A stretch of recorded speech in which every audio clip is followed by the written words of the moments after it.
there in the state and then do the needful. Okay, it's over. Now question hour. Question 121. Sri Ram Shakal. Question number 121। Right. मंत्री जी रखा गया है। ठीक है। Supplementary one. माननीय मंत्री जी ने जो जवाब दिया है, सामान्य नागरिक को तथा खास करके गरीब लोगों को सस्ते दर पे उन्हें दवाइयाँ उपलब्ध कराई जाए प्रधानमंत्री भारतीय जन औषधि केंद्रों के माध्यम से। और जैसा उन्होंने बताया कि आज की डेट पे पूरे देश में 7,290 जिला केंद्रों पे जन औषधि केंद्र की स्थापना हो चुकी है। मैं मंत्री जी से गुजारिश करूँगा, जानना चाहूँगा, क्योंकि हर गरीब आदमी जिला हेडक्वार्टर पे नहीं पहुँच सकता, क्या आगे ये योजना है ब्लॉक स्तर पर ले जाने की? मंत्री जी। माननीय अध्यक्ष महोदय, इस योजना प्रधानमंत्री जी का गरीबों के प्रति कमिटमेंट से निकली हुई योजना है। सारे देश में आज के दिन में 7,326 जन औषधि स्टोर ओपन किया गया है। ये जन औषधि स्टोर पर 700 से अधिक मेडिसिन और 144 से अधिक सर्जिकल डिवाइस मिलती है। और माननीय अध्यक्ष महोदय, मुझे बताते हुए खुशी हो रही है कि मार्केट रेट से बहुत चिपर और अफोर्डेबल और quality medicine Jan Aushadhi store के माध्यम से मिल रही है। पर डे 25 लाख लोग जन औषधि केंद्र का लाभ लेके देश को गरीब और मध्यम वर्ग को उससे फायदा हो रहा है। Second supplementary. सर, जो हम पूछे कि क्या इसको निचले स्तर ब्लॉक स्तर पर ले जाने की योजना है, उत्तर तो दिया नहीं मंत्री जी ने। और दूसरा मैं जानना चाहूँगा, ये दूसरा नहीं होता है, ऑलरेडी मैंने दूसरा दिया, आपने दूसरा पूछा और तीसरे में जा रहे नहीं।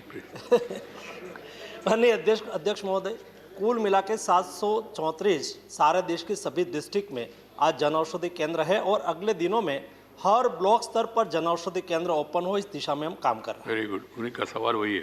श्री अरनाथ सिंह यादव जी। श्री अरनाथ सिंह यादव जी।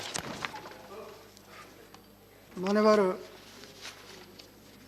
सभी नागरिकों विशेषकर गरीबों और वंचितों को सस्ती कीमतों पर गुणवत्तापूर्ण जेनेरिक दवाएं उपलब्ध कराने के उद्देश्य से औषध विभाग द्वारा प्रधानमंत्री भारत जन औषधि परियोजना का शुभारंभ जब किया गया था तो देश के लोगों ने इसका बड़ा भारी स्वागत किया।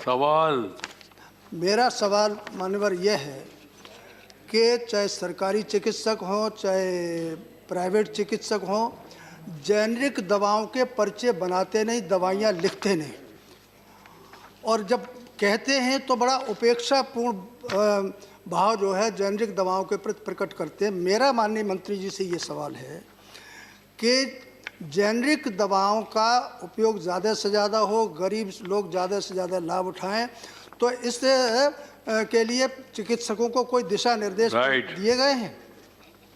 सर, देश की जनता में जेनेरिक मेडिसिन के संदर्भ में व्यापक अवेयरनेस हो, ये आवश्यक है।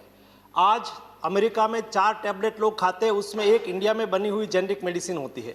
सारा विश्व में कुल 6 टैबलेट कंज्यूम होता है, उपयोग होता है, उसमें एक इंडिया में बनी हुई जेनेरिक मेडिसिन होती है। और इसलिए ही जन औषधि स्टोर के माध्यम से जेनेरिक मेडिसिन के संदर्भ में जनता को में अवेयरनेस आए, उसके लिए जन औषधि स्टोर खोला गया है। मुझे बताते हुए खुशी हो रही है कि 2014 के पहले जेनेरिक मेडिसिन का शेयर इंडिया में 2% था। ये जन औषधि स्टोर ओपन हुआ, धीरे धीरे डॉक्टर भी लिखने लगा। एक क्वालिटी मेडिसिन होती है, अफोर्डेबल मेडिसिन होती है, इसलिए आज उसका शेयर बढ़ के 8% हो चुका है। उनका कहना यह है, आपने जस्ट टच किया, डॉक्टर्स केवल अंग्रेजी मेडिसिन ही रेकमेंड कर रहे, ये जेनेरिक मेडिसिन रेकमेंड नहीं कर रहे। क्या उस दिशा में उसके लिए स्वास्थ्य मंत्री से बात करके आप दोनों कुछ आगे बढ़ सकते हैं क्या इस विषय में? ये माननीय अध्यक्ष जी, उसके लिए भी सरकार ने काम किया है। आज तक जो ट्रिप होती थी मेडिसिन की, उसके पर उसका ब्रांडेड नेम बड़ा लिखा जाता था। सरकार ने आदेश किया है कि आपको जेनेरिक नेम, उसमें जो सॉल्ट है उसका नेम बड़ा लिखना है। फॉर एग्जांपल, पैरासीटामोल सॉल्ट है, पहले वो छोटा लिखा जाता था और उसके ऊपर उसका ब्रांड नेम कालपोल हो तो कालपोल बड़ा लिखा जाता था। आज सरकार ने ये जेनेरिक नेम बड़ा लिखने के लिए तय किया है और एक एडवाइजरी भी जारी की है कि सब जेनेरिक मेडिसिन लिखे, और धीरे धीरे डॉक्टरों ने भी लिखना शुरू किया। राइट। श्री अशोक वाजपेयी, लोकसभा। जी, लोकसभा चैम्बर से। माननीय सभापति जी, आपके माध्यम से मैं माननीय मंत्री जी से जानना चाहूँगा कि ये जेनेरिक केंद्रों के ऊपर बहुत सारी दवाएं जो नोटिफाइड हैं लेकिन वो उपलब्ध नहीं रहती हैं, और जब कभी कोई मरीज या कोई जिसको आवश्यकता होती है जेनरिक स्टोर पर जाता है तो दवाइयों की उपलब्धता न होने के कारण उसे निराशा हाथ लगती है। क्या जो सूचीबद्ध दवाइयां हैं जेनरिक स्टोर्स की, क्या उन्हें प्रत्येक जेनरिक स्टोर पर उपलब्ध कराने की कृपा करेंगे? मंत्री जी। माननीय अध्यक्ष महोदय, माननीय सदस्य ने जो प्रश्न उठाया है, ये प्रश्न इस टाइप का है कि कोई भी मेडिकल स्टोर पर जाओ तो सब मेडिकल स्टोर पर जाने से सब ही मेडिसिन मिल जाए, ऐसा नहीं होता है। कई मेडिसिन कभी उपलब्ध होती है, नहीं होती है। कोई स्पेसिफिक हॉस्पिटल, कोई कार्डियक हॉस्पिटल होती है तो उसके बगल में जो मेडिकल स्टोर होता है उसमें कार्डियक मेडिसिन ज़्यादा ही मिलती है। तो ऐसे सभी जन औषधि स्टोर पर हमारा प्रयास रहता है कि जब आज 744 मेडिसिन आज हमारे सिलेबस में है, सभी उपस्थित हो, उसके लिए हम सतत प्रयत्नशील होते हैं और हम कोशिश करते हैं कि मैक्सिमम से मैक्सिमम मेडिसिन उपलब्ध हो। श्री विनय विश्वम। Thank you, sir. One can only appreciate the efforts made by the governments to promote generic medicines. But yesterday in the other house, Lok Sabha, the government informed the house that 5 of the Indian public sector companies who produce the medicines are going to be closed out. I would like to know how this decision of the government. Well, somebody's phone is on. Please, किसी का phone बज रहे। अभी problem, कुछ लोगों को phone on करना मालूम है, ऑफ करना मालूम नहीं है। जो बगल में बैठे वो लोग, उनको मदद करिए। I would like to ask the government humbly. Fact है। But how this decision of the government to close down the 5 companies, Right. including the Indian drugs and pharmaceuticals, Rajasthan Pharmaceuticals, DT are going to affect the government efforts to have generic medicines to everybody. Right. Minister. माननीय अध्यक्ष महोदय, जैसे कि ये प्रश्न जनऔषधि से लगता नहीं है, लेकिन जो फार्मास्यूटिकल्स भारत सरकार की कंपनी थी उसमें से 2 कंपनीज का हम स्ट्रेटेजिक सेल कर रहे हैं, उसको बंद नहीं कर रहे हैं, और बाकी जो 3 कंपनीज है वो पहले से ही बंद हो चुकी है और डिसीजन पुराना है। ठीक है। Next question 122 Sushil Kumar Gupta. Sir question 122। Lok Sabha. Sir question 122। जी। मंत्री जी, ग्रामीण विकास। सभा पटल पर रखा है मैंने। ठीक है। Supplementary Sushil Kumar ji.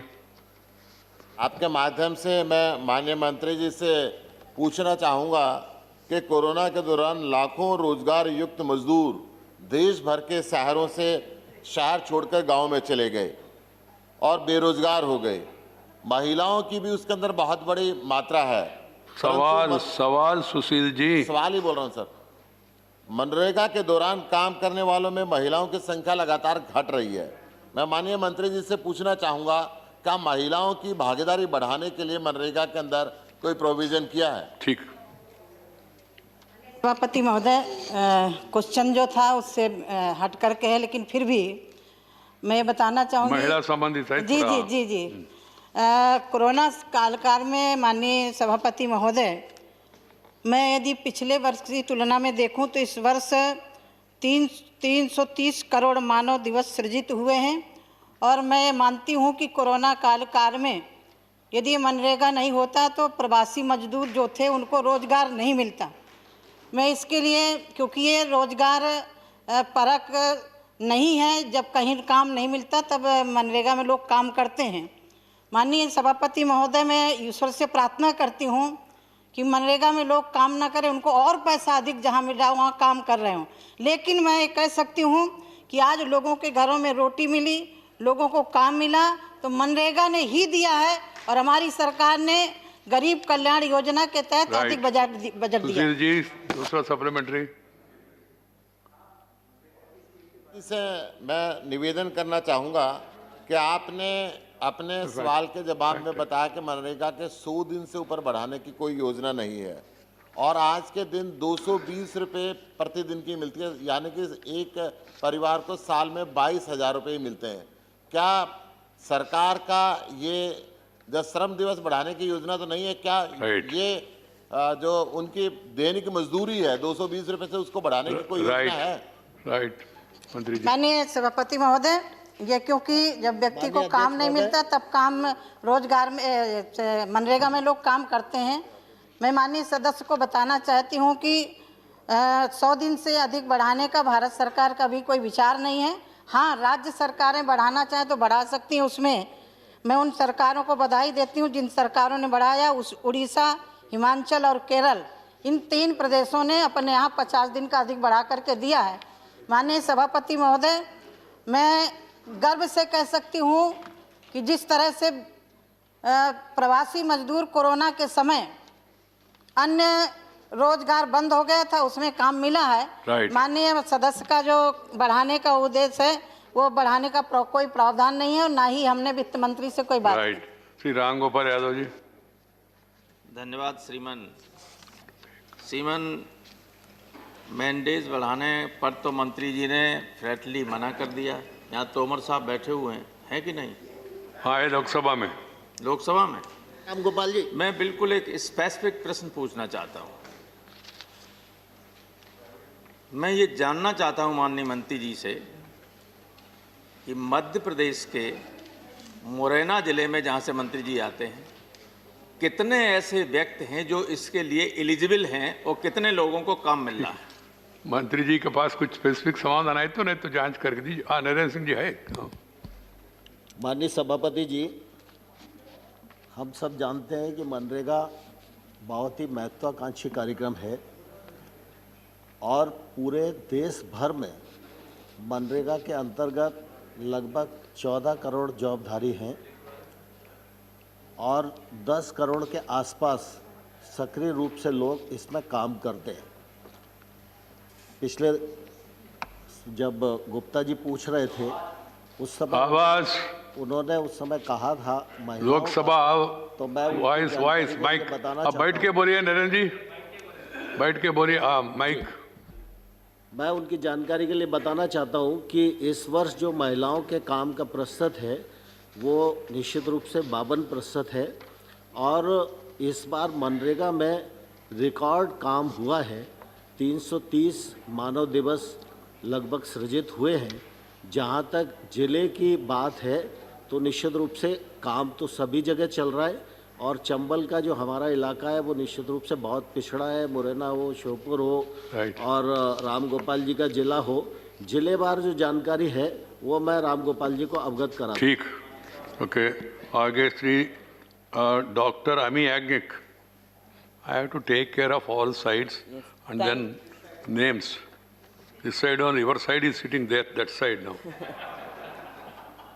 Thank you, Honorable Chairman, sir, for this opportunity. Sir, I would like to ask the Honorable Minister. In December 2020, 26.34 million people demanded work under Manrega. This is 113.13% higher than the demand in December 2019, that is before COVID, and 16% higher than November 2020. Is the minister or the ministry aware of this surge in demand under Manrega? And if yes, what steps are you going to do with the revised allocation in the budget for this sector? मंत्री जी। माननीय सभापति जी, Narendra Singh Tomar cabinet, okay, बोलिए। मनरेगा के अंतर्गत जो रोजगार की मांग का सवाल है, लगातार इसमें वृद्धि होती रहती है। Mic please. माइक चालू है सर। लगातार वृद्धि होती रहती है और हम लोगों की कोशिश रहती है कि जैसे ही मांग आवे हम उसको जल्दी से जल्दी रोजगार उपलब्ध कराएं और सारा देश इस बात का साक्षी है कि केंद्र सरकार ने मनरेगा के बजट को लगातार बढ़ाने का प्रयत्न किया है। पिछले बार बजट 61,000 करोड़ था, इस बार बजट में 73,000 करोड़ रुपया रखा है। और जब कोविड महामारी आई तो आप सबके ध्यान में है कि आवश्यकता थी कि वैकल्पिक रोजगार गांव में उपलब्ध हो, इसलिए 61,000 करोड़ बजट होने के बाद भी केंद्र सरकार ने 1,11,000 करोड़ रुपए का प्रावधान किया और जिसमें 90,000 करोड़ रुपए से ज़्यादा राज्यों को जारी किए जा चुके। Shri Kanakamedala Ravindra Kumar gallery. In the state of Andhra Pradesh, huge amounts are sanctioned for under MG Narega schemes. Works have been already completed long back during 1819, 1920. Some of the parliament members represented the ministry. What is your question? My question is, sir, represented ministry alleging that the payments have not been made and under political grounds, whether that representation has been considered, whether the ministry has taken any steps to make the payment. Right. To make the payment. About and, the arrears. And the funds are also. Please, don't prolong. Question hour. Mantri ji, whether the government received any representation from members of parliament over non-payment of the wages due. माननीय सभापति महोदय, मनरेगा के अंतर्गत जो मजदूरी का भुगतान है, आवाज नहीं आ रही वहाँ।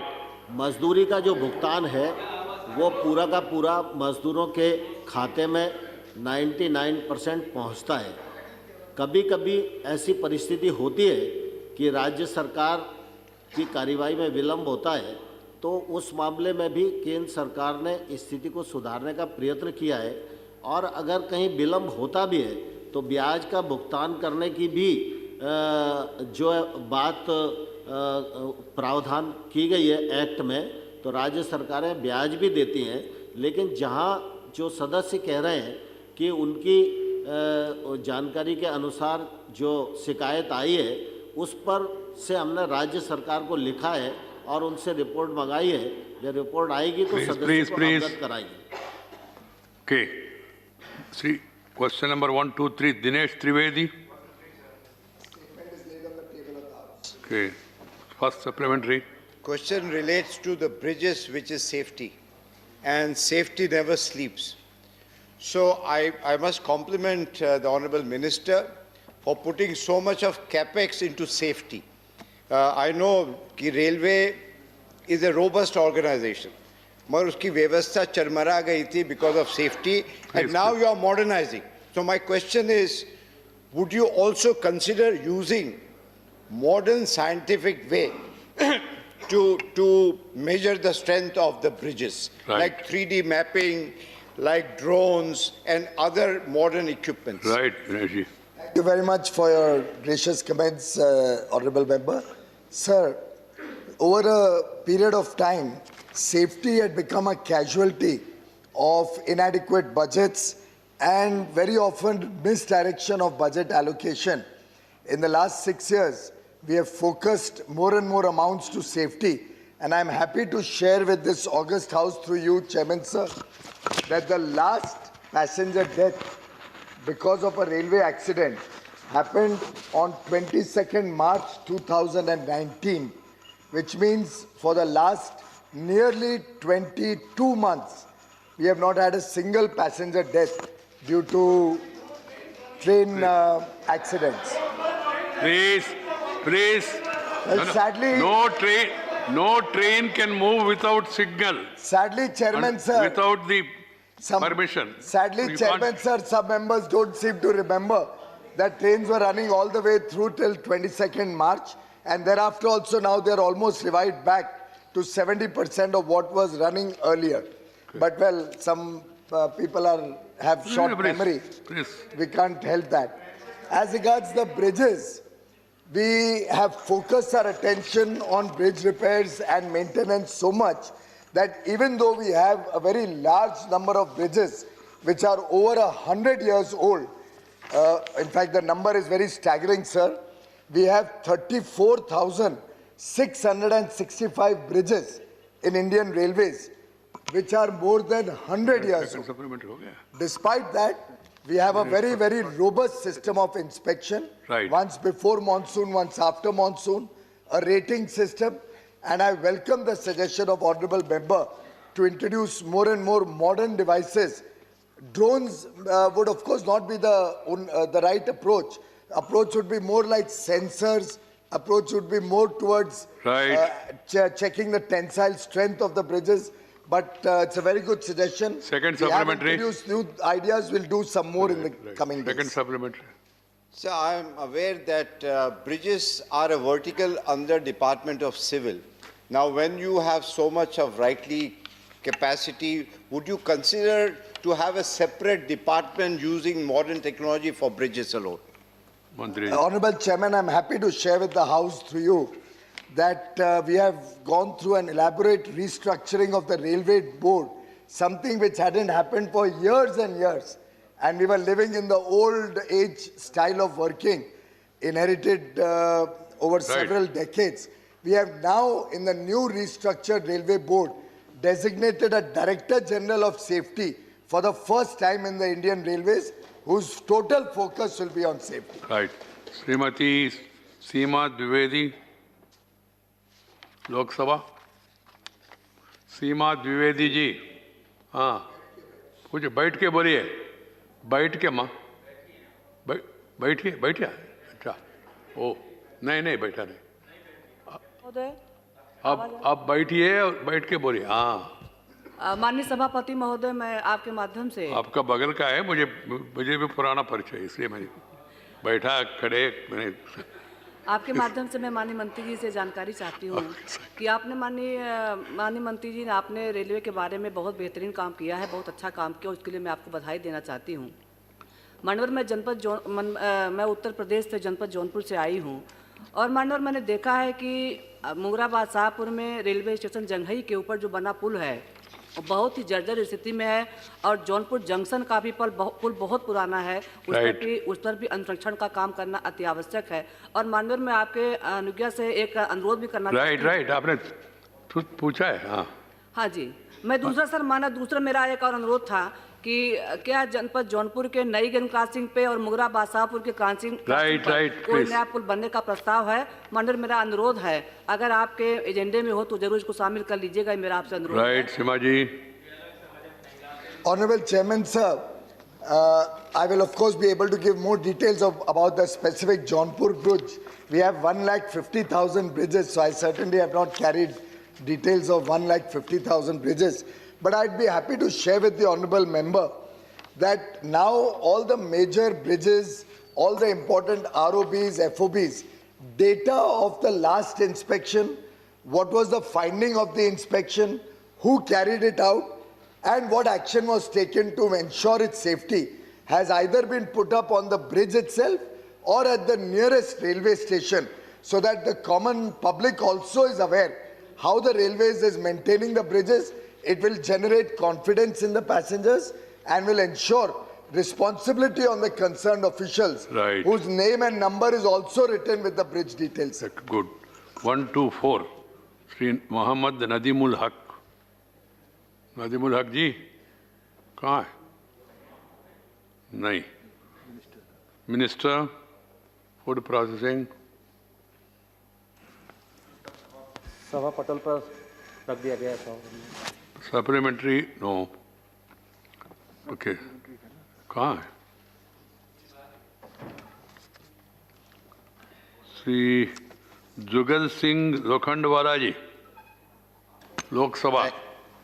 धन्यवाद चेयरमैन। इधर सॉरी। मैं माननीय मंत्री जी से पूछना चाहूँगा कि गुजरात के अंदर कितने फूड पार्क पास किए और कितने बनाए गए हैं? मंत्री जी। माननीय सभापति महोदय। अब मास्क निकाल के बोलिए, क्लैरिटी नहीं आ रही। मैं सभापति महोदय, ये सब के लिए नहीं, वो तो जवाब दे रहे, इसलिए मैंने कहा। गुजरात में अभी तक 86 प्रोजेक्ट्स हम लोग सैंक्शन दिए हैं और जिसमें 37 प्रोजेक्ट अपनी काम कर रही है। और हमारे सांसद ने जो प्रश्न किया कि अभी तक मेगा फूड पार्क गुजरात में कितना बनाए गए हैं, अभी तक हम लोग 2 मेगा फूड पार्क सैंक्शन दिए हैं गुजरात के लिए, जिसमें एक कंप्लीट हो गया है, काम कर रहे हैं। श्री कामाख्य प्रसाद तासा, लोकसभा। कामाख्य प्रसाद जी कहाँ? लोकसभा सर। हाँ प्लीज बोलिए। हाँ, थैंक यू सर। मैं सभापति महोदय, मैं मिनिस्टर का आंसर सुना, वहाँ पर प्लांट प्रोटीन बेस्ड जो प्लांट बेस्ड प्रोटीन इंडस्ट्री लगाने का बात बोल रहा है। मैं मंत्री जी से पूछना चाहता हूँ, आसाम में कितना फूड पार्क है और उसमें plant based meat and protein manufacture के लिए क्या व्यवस्था किया है, उसको मंत्री काइंडली बताइए।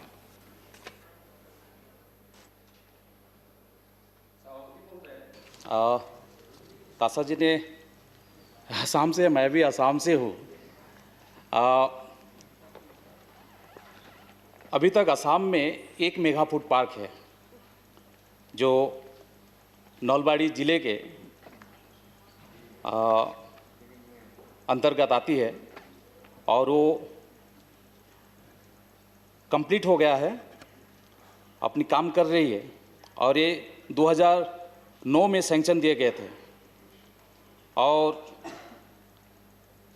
इसकी कुल लागत 73.2 करोड़ है और हमारी मंत्रालय की तरफ से अनुमोदित ग्रांट 43.25 करोड़ है और इसमें वर्तमान 7 यूनिट काम कर रही है और इसमें वर्तमान में लगभग 92% लैंड अलग अलग यूनिट को आवंटित किया जा चुका है।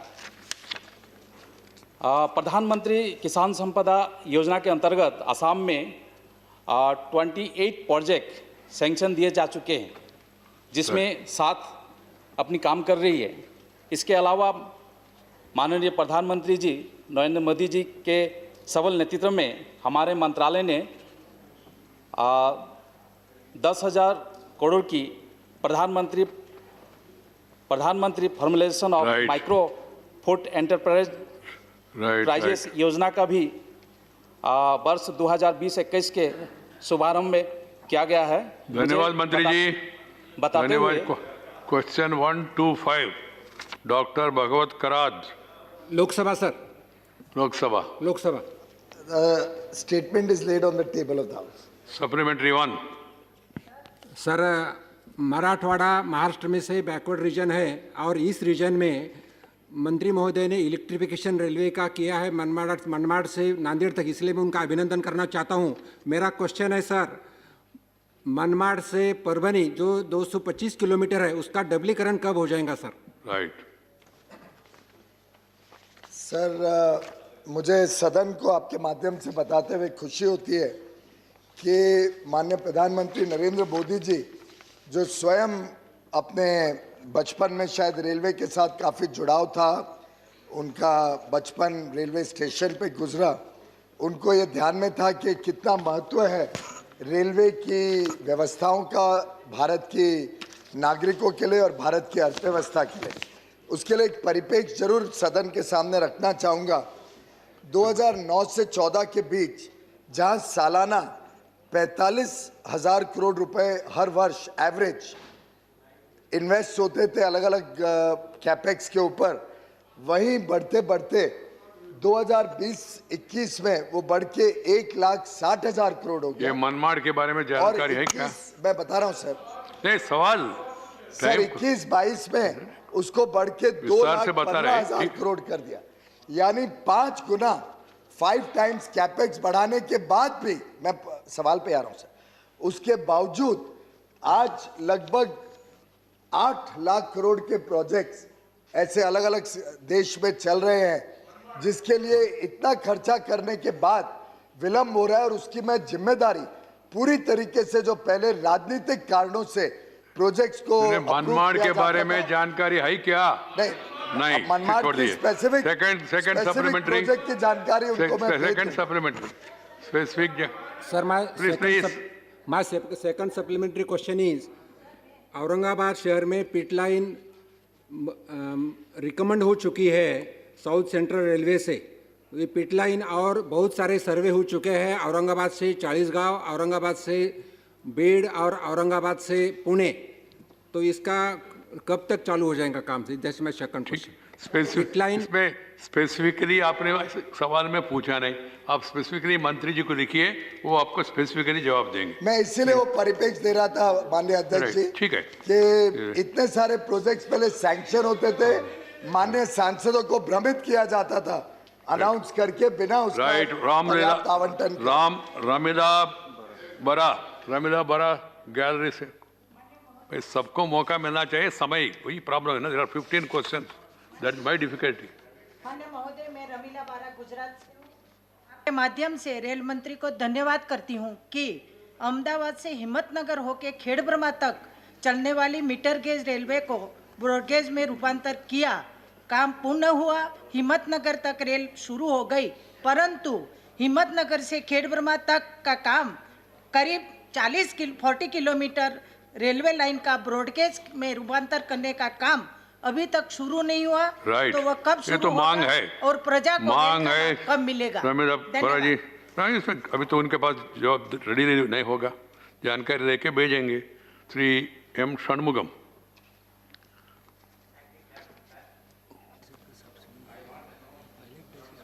Through you, it is a very long bending. मास्क बैठ के please sit down.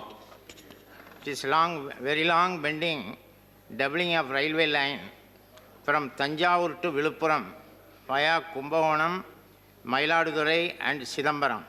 It is very long bending. What is the progress of that? That also a specific question you have to write to the minister. Minister will take note of it and inform you. See, देश में इतना railway lines, इतना station, इतना bridges, अब इतना pending है और कुछ ये भी हो गया तो उसका जानकारी रेडी नहीं अवेलेबल होगा ना। How can you prepare? How? What is the question? No, it is supplementary, sir. Try to understand. Jairam Ramesh ji. नहीं, मंत्री तैयार है तो भी मेरा कहना है जो सवाल पूछा मेन सवाल उससे संबंधित, नहीं तो स्पेसिफिक कोई सवाल पूछा उसको नोट करके बाद में उनको जवाब देंगे। Yes. So if he knows, he will tell, and then he will start saying that he is telling more than what is required. Sir, please don't make that comment, sir. Syed Jafar Islam, sitting in Lok Sabha. Sir, माननीय मंत्री जी से आपके द्वारा एक छोटी सी जानकारी चाहता था सर। जानकारी वैसे स्पेसिफिक प्रोजेक्ट के बारे में है, as you rightly said that he may not have all the details, but अगर हजारीबाग के बारे में मैं एक छोटी सी जानकारी लेना चाहता था कि जब से मैं पैदा हुआ सर वहाँ सुनता ही हूँ कि प्रोजेक्ट आ रहा है, रेलवे प्रोजेक्ट, लेकिन इनको बधाई देना चाहता हूँ कि अब वो मोमेंटम दिख रहा है जब से हमारी सरकार आई है। वहाँ पर एक छोटी सी रिक्वेस्ट थी लोगों की कि वहाँ पर जो प्रोजेक्ट चल रहा है, जो हजारीबाग रोड से बड़का काना से और जो है कोडरमा से कनेक्ट करने के लिए जो प्रोजेक्ट चल रहा था वो उसमें मोमेंटम तो है, लेकिन कब तक खत्म होगा उसकी जानकारी अगर माननीय मंत्री जी देंगे तो उसका आभारी रहूंगा। मंत्री जी नोट करके बाद में उसको देख लीजिए सर। इसीलिए मैं परिपेक्ष दे रहा था कि मुझे ध्यान था, सभी को चिंता है, मुझे भी बहुत इच्छा है कि जल्दी सबके प्रोजेक्ट्स खत्म हो, लेकिन ये पहले काफी लोगों को भ्रमित किया गया है अनाउंसमेंट करके और प्रोजेक्ट के लिए पर्याप्त पैसा ना देके। अब मोदी सरकार आने के बाद तेज गति से प्रोजेक्ट्स लग रहे हैं। Question 126 why Vijay Sai Reddy, Minister Chemical Fertilizers, is laid on the table of the House. Right. Supplementary, Sri GVL Narasimha Rao. Thank you, sir. Honorable Minister has clarified that there is ample supply of fertilizers to Andhra Pradesh and there has never been a shortage. First of all, I'd like to compliment the government for ensuring supply throughout the country of all categories of fertilizers. My question to Honorable Minister is, why is there a perception of even shortage when there has indeed not been any shortage? Because there are some media reports which have led to this kind of a question. I'd like to ask the Honorable Minister, is there any communication gap between the requirements and actual supply? Right. Sir, Honorable Chairman, sir, there are several issues with regard to demand of fertilizers that depends upon various factors like rainfall, area under irrigation, and crop pattern and other things. But each and every year, the Government of India, the Agriculture Department, in consultation with the state governments, we will plan how much fertilizer is required for each season, and accordingly this will be supplied, sir. Of course, since last 2 years, you know very well that there is excess rains, almost all the irrigation channels and including reservoirs are full. And even during COVID period, sir, 25% more fertilizer has been supplied to the state, sir, even during the COVID period. Right. How difficult it was, everybody should understand. Because if one man is infected with in a factory, then the whole factory has to be shut. Even in the ports, sir, the loaders, if there is any one infection of COVID, then there will not be the loading, unloading will be Right. improper. But in spite of that, sir, this is the only one sector that has a growth of 3.7% agriculture growth, and that has been done because of this fertilizer supply. Right. Compliments to you and your ministry. Next question. You also want to add Prime Minister also compliment. Okay. It is his wish. Question 127. Sambhaji Chhatrapati. Sambhaji Chhatrapati ji जन्मदिन के लिए गांव गया होगा. नहीं. मंत्री जी. Right. No supplementary. Question 128. विकास Mahatme. Gallery 1. Rajya Sabha gallery 1. हाँ. Question 128. मंत्री जी. Supplementary 1. Sir, thank you, sir. I want to ask, ये जो सॉइल के सैंपल्स लिए जाते हैं, उसमें जिससे सॉइल हेल्थ कार्ड बनते हैं, तो उसको वैज्ञानिक तरीके से उसका सैंपल लेना चाहिए. लेकिन हम यदि ज़मीनी तौर पर देखें तो वह वैज्ञानिक तरीके से नहीं होता है. सॉइल वेरिएबिलिटी और procedure to follow sample collection वो नहीं होता है. उसकी वजह से गलत सुझाव दिए जा सकने की संभावना है. और जिस तरीके से ये यदि हम सॉइल वेरिएबिलिटी वगैरह कंसीडर नहीं करेंगे तो इससे परेशानी भी हो सकती है. तो मेरा ये सवाल है कि इसको जवाबदेही बनाने के लिए और इसका अच्छे से कार्यान्वित होने के लिए सरकार की तरफ से क्या उपाय योजना की जाए. ठीक. मंत्री जी. माननीय सभापति महोदय, माननीय सदस्य ने सॉइल हेल्थ कार्ड के विषय में जिज्ञासा जो उठाई है, उनका ये पूछना था कि जो सैंपल कलेक्शन की विधि हो रही है वो साइंटिफिक वे से नहीं हो रही है. मेरा ये मानना है सर कि सॉइल हेल्थ कार्ड ये सब्जेक्ट माननीय प्रधानमंत्री जी ने गुजरात में मुख्यमंत्री जी के तौर पर लागू किया था. और तब से लेकर जब उन्होंने 14 में प्रधानमंत्री के कार्यकाल में पूरे देश में इसको लागू करने का प्रयास किया है. 11 करोड़ किसानों को सॉइल हेल्थ कार्ड इश्यू करने का एक बहुत बड़ा कार्यक्रम हुआ है.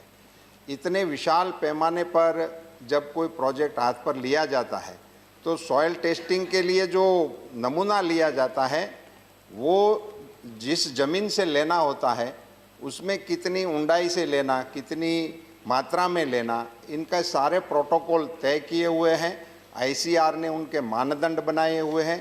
इनकी सारी एडवाइजरी राज्य और जिला तक पहुंचा दी गई है. धन्यवाद जी. क्वेश्चन 129.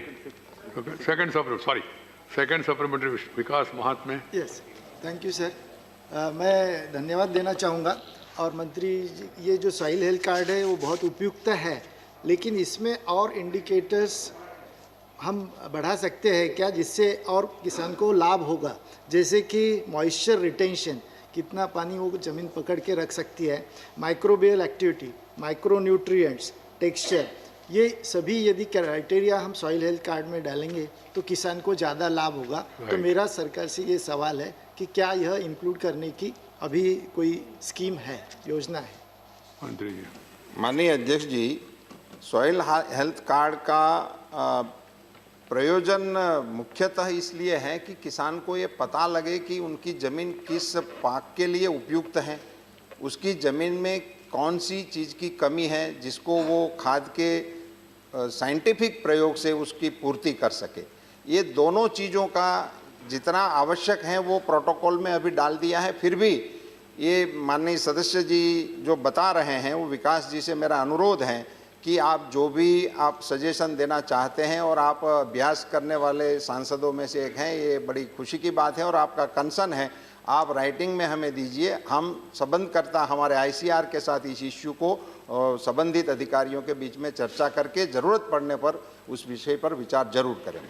अच्छा जी, नेक्स्ट क्वेश्चन नंबर 129 श्रीमती छाया वर्मा, लोकसभा। 129 सर। मंत्री जी। उत्तर सभा पटल पर रखा है। लोकसभा से बोलिए। राइट।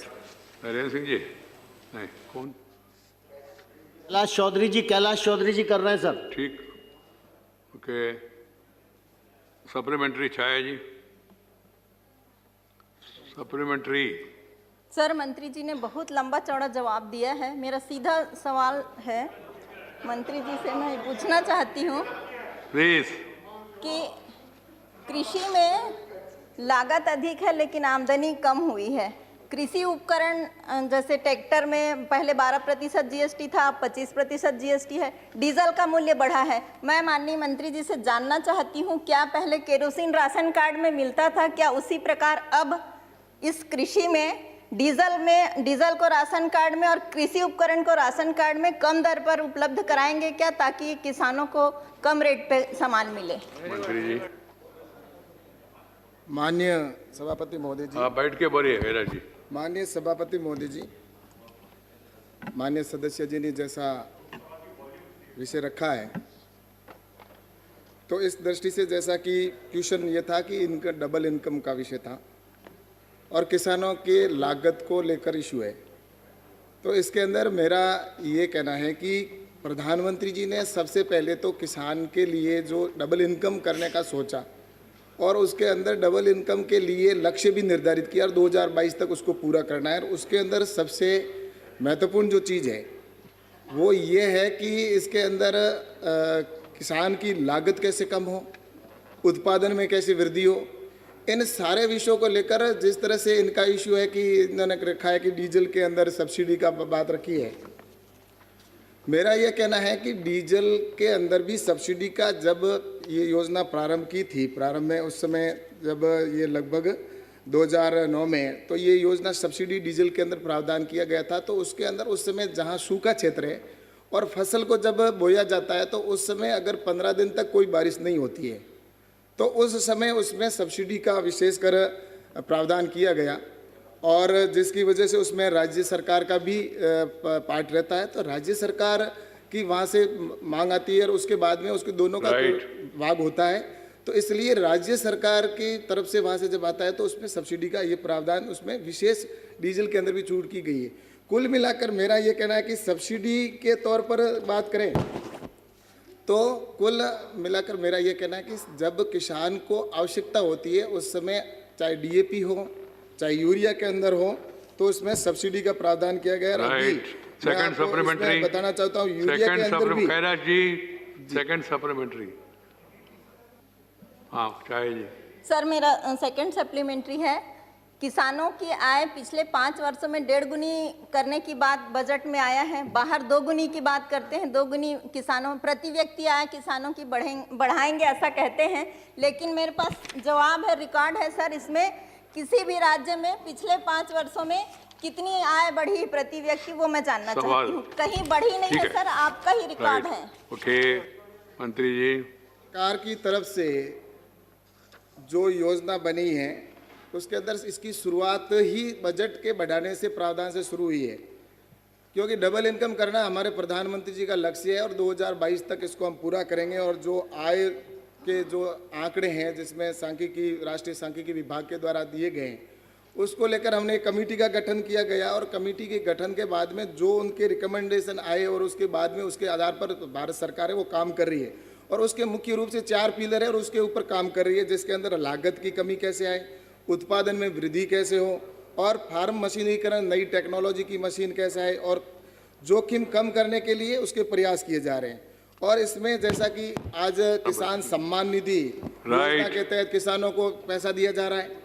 किसान सम्मान निधि के तौर पर 6,000 करोड़ रुपए माफी चाहूँगा 6,000 रुपये प्रति वर्ष देने का जो इसमें प्रावधान किया गया है। राइट, श्री और महेश agriculture पोद्दार जी, इंफ्रास्ट्रक्चर के ऊपर ही 1 लाख करोड़ रुपए सेकंड खर्च होंगे। सप्लीमेंट्री और हो FDI गया, बनाए जाएंगे। हो गया, ठीक है। रमेश पोद्दार जी कहाँ? लोकसभा में ना? रमेश पोद्दार जी सप्लीमेंट्री। महोदय, अपने यहाँ देश के किसानों की औसत आय की गणना होती है और उस पर नीतियाँ निर्धारित होती हैं। मैं जानना चाहता हूँ कि क्या झारखंड जैसे राज्य जहाँ वर्षा पर आधारित एक फसलीय खेती होती है और आय बहुत कम होती है, वहाँ के वार्षिक आय की अलग से गणना करने की कोई व्यवस्था है? झारखंड के बारे में मंत्री जी। माननीय सभापति जी, अभी जो इन्होंने क्वेश्चन किया है कि झारखंड के लिए स्पेशल अलग से कोई योजना है, तो मैं सोचता हूँ ये जो योजना है पूरे देश के लिए बनी हुई है और इसके अंदर लागत को तय करना और उसकी इनकम को बढ़ाने के लिए, चाहे वो MSP को 1.5 गुना करने का विषय हो, चाहे सम्मान निधि का पैसे हो देना हो विषय हो, या मृदा स्वास्थ्य कार्ड है, परंपरागत कृषि विकास योजना है, नीम कोटेड यूरिया को जो किया गया है, ये सारे जो किए जा रहे हैं, इसके अंदर एक ही है कुल मिलाकर कि किसान के पूरे देश के अंदर किसानों की इनकम बढ़े और उसको लेकर भारत सरकार है वो प्रयास कर रही है। उसमें चाहे एक बरसात के आधार पर जो एक साल के अंदर एक जगह एक समय बरसात होती हो या राइट, तो इसके लिए सरकार है वो निरंतर प्रयास कर रही है पूरे देश के किसानों की इनकम बढ़े। स्पेसिफिक एंड ऑल्सो टाइम को भी ध्यान में रखें। Shri Tiruchi Shiva. Sir, thank you, Chairman, sir.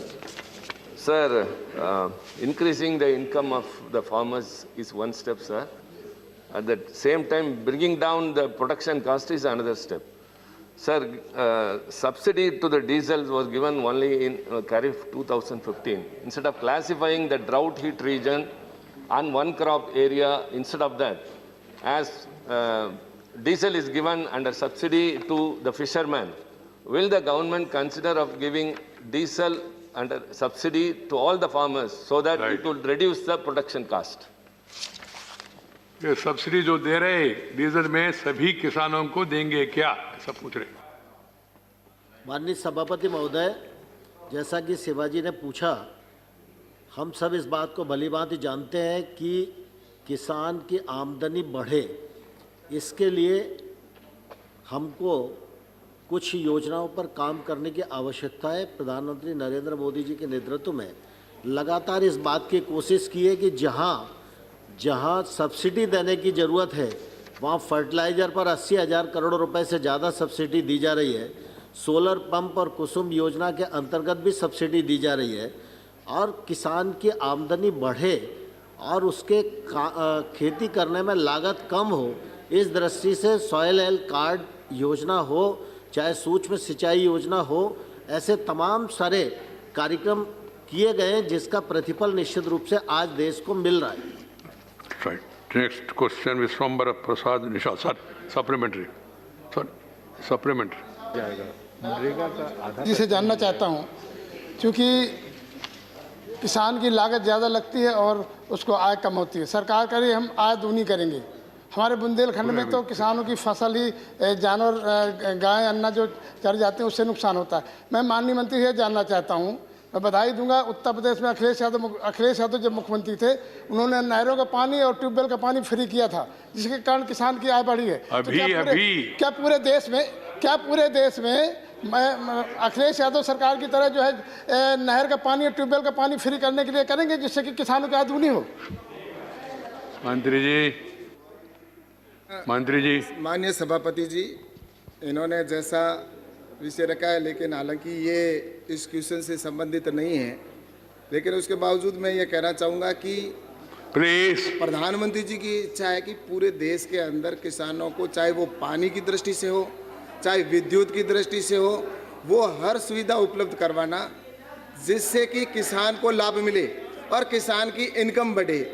तो मेरा ये कहना है कि किसान के लिए नरेंद्र मोदी जी की सरकार ने जो काम किया और उसी तरह ये जो आज कृषि के 3 कृषि के कानून जो आए हैं, बिल आए हैं, ये भी किसान की इनकम को बढ़ाने के लिए किए गए हैं। तो कुल मिलाकर प्रधानमंत्री जी की सोच है कि किसान की इनकम बढ़ाने के लिए वो हर संभव प्रयास किया जाए। जो भारत सरकार है वो कर रही है और आगे भी निश्चित रूप से किसानों के हित के लिए करती है। क्वेश्चन 130 श्री सुरेंद्र सिंह नागर, number 1 sir, gallery 1। Question number 130। मंत्री जी, सभा पटल पर रख दिया गया। माननीय चेयरमैन सप्लीमेंट्री। सर, मैं आपके माध्यम से माननीय मंत्री जी से पूछना चाहता हूं कि जो प्रवासी मजदूर आए थे उनके लिए जिनको अभी तक रोजगार नहीं मिला है या वापस अपने काम पर नहीं लौटे हैं, क्या सरकार ने ऐसा कोई डेटा तैयार किया है कि कितने मजदूर अभी तक बेरोजगार हैं या उनको वापस नहीं लौटे हैं? और इनके लिए प्रधानमंत्री कल्याण अन्न योजना जो बनाई है सरकार ने, उसको बढ़ाकर इसका लाभ उन्हें दिया जा सके, सरकार क्या इस पर कोई विचार कर रही है? राइट, मंत्री जी। सभापति महोदय, मैं आपके माध्यम से सदन को बताना चाहता हूँ, पूरा देश लॉकडाउन था, यातायात बंद थी और प्रवासी मजदूर रास्ते से जाते थे। फिर भी मोदी जी ने नियोजनबद्ध तरीके से माल की ढुलाई समयबद्ध पर पूरी की। इस देश में कोई भी भूखा नहीं रहेगा, इसकी पूरी चिंता प्रधानमंत्री जी ने की। सभापति महोदय, मैं आपके माध्यम से बताना चाहता हूँ कि भारत सरकार ने बहुत ही जिम्मेदारी से देश की खाद्य सुरक्षा सुनिश्चित की है। इस देश में NFSA के अंतर्गत 80 करोड़ लोगों को जो खाद्यान्न दिया जाता है, उसके बाद भी लॉकडाउन के समय में माननीय प्रधानमंत्री जी ने ध्यान में रखकर प्रवासी मजदूर के साथ 2 योजनाएं नई लॉन्च की थी। उसमें से प्रधानमंत्री गरीब कल्याण योजना, जिसके तहत 22 लाख मीट्रिक टन खाद्यान्न दिया गया, और दूसरी जो स्कीम थी कि प्रधानमंत्री गरीब कल्याण अन्न योजना, जो प्रवासी मजदूर थे 8 लाख मीट्रिक टन धान्य उसमें दिया गया था। Second supplementary. मैं आपके माध्यम से माननीय मंत्री से जानना चाहता हूं कि क्या प्रधानमंत्री गरीब कल्याण अन्न योजना को बढ़ाने के लिए राज्य सरकारों ने कुछ अनुरोध किया है? अगर अनुरोध किया है तो सरकार उस पर, उस योजना को बढ़ाने पर राज्यों के उस अनुरोध को विचार कर रही है?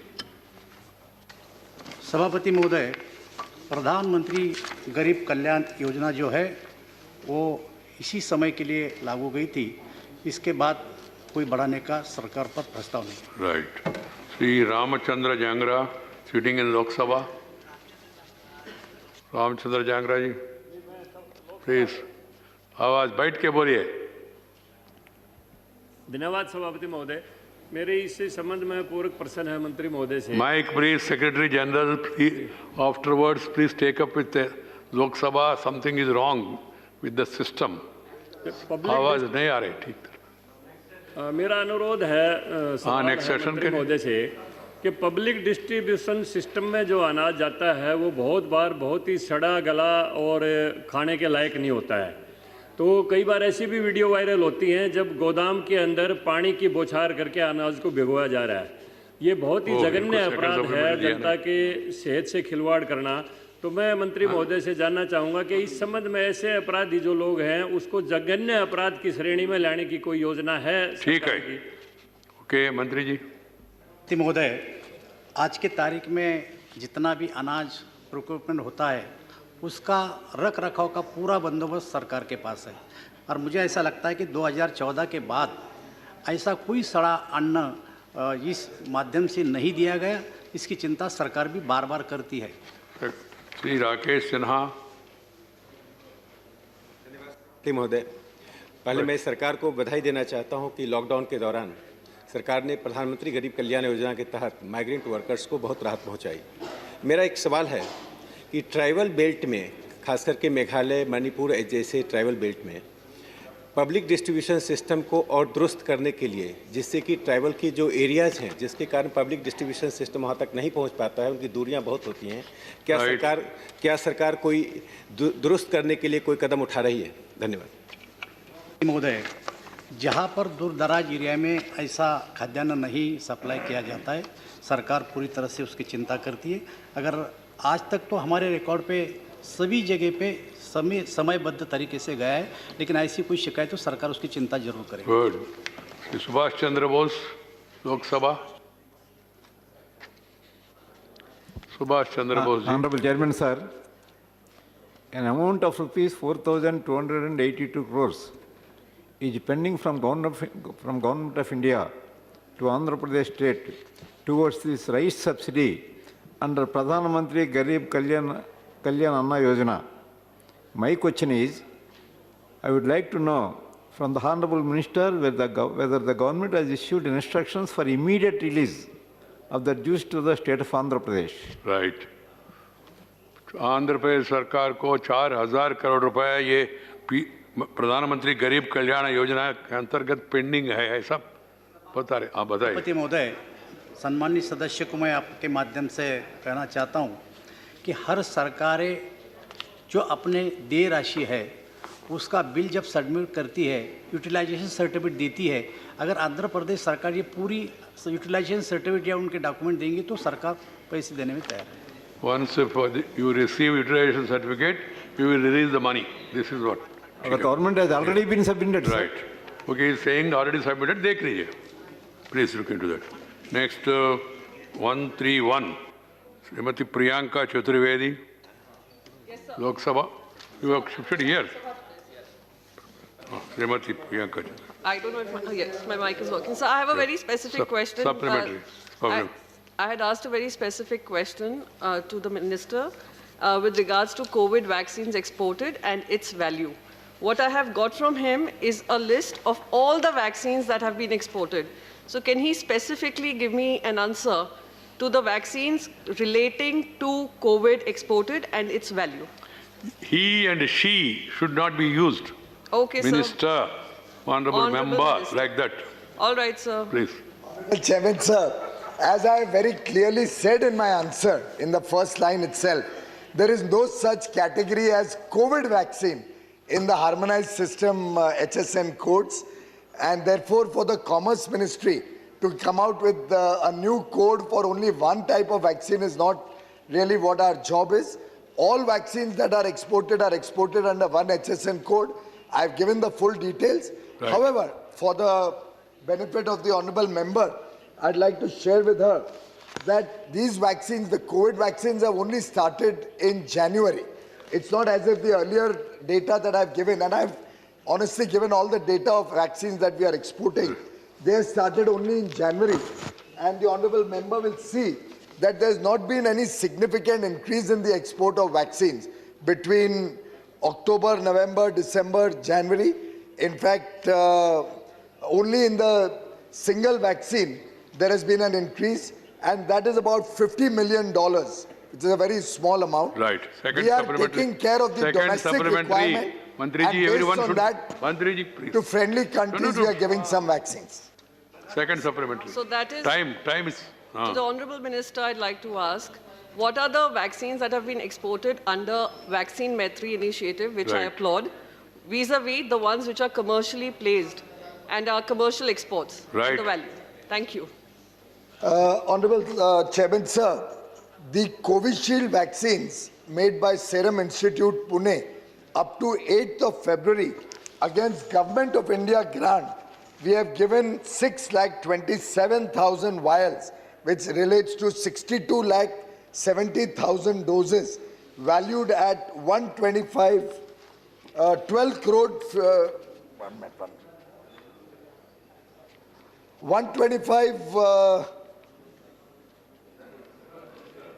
crore 40 lakh, 125 crore 40 lakh rupees FOB value worth of vaccines have been given against grant, and the export of only the COVID vaccine so far is about 10,50,000 through paid exports vials, 1 crore 5 lakh doses, and 213 crore 32 lakh 65,940 rupees against the paid exports. Right. Therefore, the total exports is about 338 crore rupees worth of COVID Thank vaccines. you. Question 131, Dr. Fauzia Khan, Lok Sabha.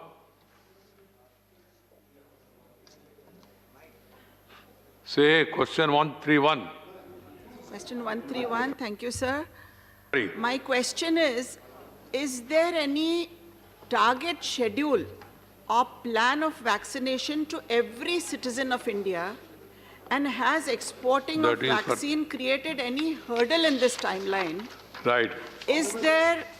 Will the government conduct this vaccination mission on the model of the polio vaccination Please, mission, Ma, time, which keep the was time in conducted mind. House to house? Honorable Chairman, sir. Obviously, the Health Ministry is working along with all the states. The Honorable Prime Minister has also interacted with all the states. But the highest priority given by the government is to our healthcare workers and the frontline workers. You can wait if at all there is anything more. Now, the discussion of budget continues. I would like to tell the honorable members that the time available for us is known to all of you. By 2 o'clock, we have to complete, and the minister has to respond or give reply from 2 o'clock onwards. There is not going to be any changes in this schedule. I appeal to all, please cooperate and see to it that you consume the time that is allotted to you. Yes, today it is Sri Anurag Thakur was speaking yesterday, and then we can resume if you want. Sir, इस budget में आशा दिखती है